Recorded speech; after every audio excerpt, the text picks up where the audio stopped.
Il a la cote, ce C5 Aircross, il a l'air de plaire. Est-ce que c'est sa bouille originale ou bien son positionnement très axé sur le confort qui plaît? Je ne sais pas. Mais en tout cas, Citroën en a déjà vendu plus de 50 000 en 6 mois de commercialisation. C'est pas mal du tout. Ce Citroën C5 Aircross partage, vous le savez, sa plateforme avec le Peugeot 3008, mais avec quelques différences techniques, et notamment les 4 butées hydrauliques. Comme le 3008, les motorisations commencent à 130 chevaux, que ce soit en essence ou en diesel, mais la motorisation diesel est la seule à être proposée à la fois en boîte mécanique à 6 rapports ou en boîte automatique à 8 rapports. C'est la version que nous essayons ici. Vous savez que ce C5 Aircross a pas mal de personnalisation possible, ça fait partie de ses atouts. Sachez pour l'anecdote que ce rouge Volcano, c'est la couleur de notre modèle d'essai, ne donne pas la possibilité d'avoir un toit noir, contrairement à toutes les autres couleurs proposées.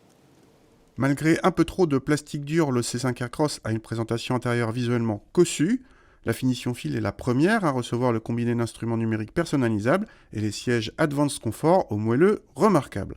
L'équipement est assez complet, y compris en aide à la conduite. Certains éléments comme le régulateur adaptatif ou l'aide au maintien en voie sont en option.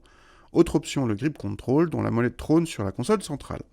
Cette version du C5 Aircross reçoit bien sûr en série les 3 sièges individuels écoulissants façon monospace, un des gros points forts de ce SUV, même si l'habitabilité aux places arrière n'est pas la meilleure de la catégorie.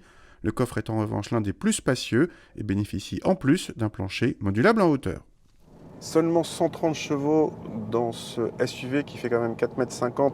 On peut se dire que c'est un peu juste. Alors, nous, on a mesuré le 0 à 100 à un petit peu moins de 12 secondes, le millimètre départ était un peu moins de 34 secondes. Donc, c'est pas un foudre de guerre, clairement, mais ça suffit. Les relances sont toujours là. Même sur autoroute, ça relance à 130 km/h, doucement mais sûrement.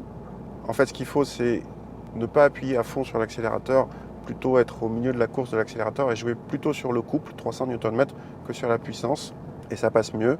La boîte auto, elle est rapide et bien gérée. En fait, ça devient désagréable que si vous appuyez à fond sur l'accélérateur ou la boîte auto vous fait monter dans les tours, ou bien si vous appuyez sur la touche sport qui sert vraiment à rien avec un C5 Aircross diesel de 130 chevaux. On se demande pourquoi elle est là, cette touche. Ça sert vraiment à rien, si ce n'est à être désagréable parce que ça fait monter le moteur dans les tours et c'est le point faible de ce C5 Aircross, c'est l'insonorisation. On entend trop le diesel, particulièrement quand on monte dans les tours. C'est dommage parce que par ailleurs, il garde son principal atout, c'est-à-dire son niveau de confort, que ce soit au niveau du filtrage des suspensions, qui est vraiment excellent, ou bien même la douceur dans la direction, pas de vibration dans le pédalier, dans l'habitacle en général.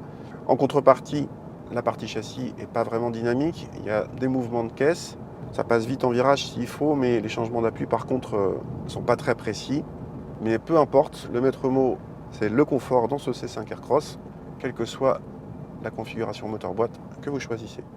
Côté consommation, ce C5 Aircross est l'un des plus sobres de sa catégorie, selon nos mesures, seulement battu par le Tucson CRDI 136 à boîte double embrayage pour un petit dixième de litre. Toujours selon nos mesures, les consommations sont identiques entre les boîtes manuelles ou automatiques.